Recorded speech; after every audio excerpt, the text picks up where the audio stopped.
Hello বন্ধুরা, সবাই কেমন আছো? আশা করছি সবাই খুব ভালো আছো। আজ তোমাদের জন্য নিয়ে চলে এসেছি নতুন একটি রেসিপি। আজ কোনো তেলে ঝালে রেসিপি নয়, আজ হবে টক ঝাল মিষ্টি একটা রেসিপি।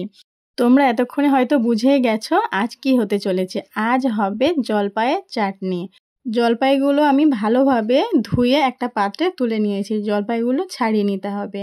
তার মধ্যেই আমি কড়াইতে একটু জল বসিয়ে দিলাম জলপাইগুলো সিদ্ধ করার জন্য। এখানে তোমরা চাইলে প্রেসার কুকার ব্যবহার করতে পারো, অনেকে প্রেসার কুকারেই ব্যবহার করে, আমি এখানে কড়াইতেই দিয়ে দিলাম। তো জল দিয়ে ছাড়িয়ে রাখা জলপাইগুলো আমি এখানে দিয়ে দিলাম। দেখো জলপাইগুলো কি সুন্দরভাবে ছাড়ানো হয়েছে, তাই না? জলপাইগুলো দিয়ে দেওয়ার পরে পরিমাণ মতো লবণ এখানে অ্যাড করে দেবো। লবণটা দেওয়ার একটাই কারণ জলপাইগুলো যাতে ভালোভাবে সিদ্ধ হয়ে যায়।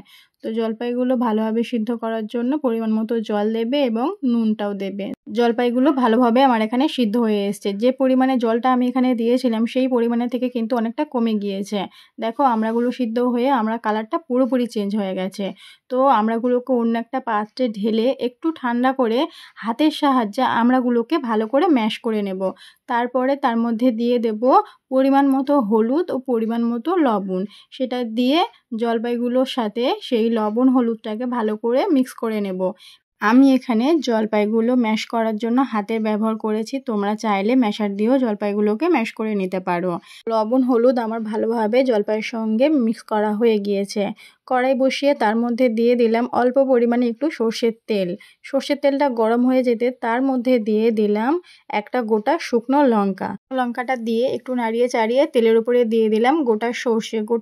শুকনো লঙ্কা একটু ভালো করে খুন্তির সাহায্যে নাড়িয়ে চাড়িয়ে তার উপরে দিয়ে দেবো ম্যাশ করে রাখা জলপাইগুলো। জলপাইটা দেওয়ার সময় স্কিপ করে গিয়েছিলাম, দেখানো হয়নি। তো আমরা কড়াইয়ের মধ্যে জলপাইটা দিয়ে দিয়েছি। এটাকে এবার ভালো করে নাড়িয়ে চাড়িয়ে কিছুক্ষণ ফুটতে দেবো। এটা একটু ফুটে এলেই তারপরে আমরা এখানে চিনি অ্যাড করব। জলপাইয়ের চাটনি করতে গেলে চিনি একটু বেশিই লাগে, তোমরা সবাই সেটা জানো। আমি এখানে 300 গ্রাম মতো জলপাই নিয়েছিলাম, তো 300 গ্রাম মতনই চিনি দিয়েছি। তোমরা যেমন পরিমাণে জলপাই নেবে ঠিক তেমন পরিমাণে চিনিটাও অ্যাড করবে। তো এটাকে কিছুক্ষণ আমি ফুটতে দেবো। এটা ফুটে এলেই তারপরে এর মধ্যে দিয়ে দেবো ভাজা মশলা। তো দেখো এটা আমাদের কত সুন্দর ফুটে এসছে। দিয়ে দিলাম ভাজা মশলা। ভাজা মশলাকে একটু মিশিয়ে দিলাম। ভিডিওটা যদি তোমাদের ভালো লেগে থাকে লাইক কমেন্ট শেয়ার করে দিও, নতুন বন্ধু হলে সাবস্ক্রাইব করে দিও। আমাদের এখানে জলপাই চাটনি পুরোপুরি রেডি। উপর থেকে কিছুটা ভাজা মশলা ছড়িয়ে গরম গরম পরিবেশন করুন। আর এই রেসিপিটা তোমরা বাড়িতে অবশ্যই ট্রাই করে দেখো, খুব ভালো লাগবে। টাটা বন্ধুরা।